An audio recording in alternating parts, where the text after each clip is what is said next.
કોલકાતાના કેસમાં આજે એસસીમાં સુનાવણી। સીબીઆઈ તપાસ પર નિવૃત્ત ન્યાયાધીશોની કમિટીની માંગ। કોલકાતા રેપ અને મર્ડર કેસ બાદ દેશભરમાં લોકોમાં ગુસ્સો જોવા મળી રહ્યો છે।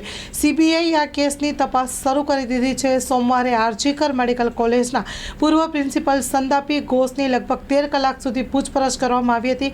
ડોક્ટરો હજુ પણ હડતાલ પર છે। કોલકાતામાં વિરોધ કરી રહેલા તબીબો સ્વાસ્થ્ય ભવન તરફ કૂચ કરવાની હાકલ કરી છે। આજે આ મામલે સુપ્રીમ કોર્ટમાં સુનાવણી થવાની છે। દેશભરમાં ચાલી રહેલા વિરોધ, ખાસ કરીને ડોક્ટરોની હડતાલ, તેમની ચિંતાઓને ધ્યાનમાં રાખીને સર્વોચ્ચ અદાલતને ન્યાયિક તપાસનો આદેશ આપી શકે છે।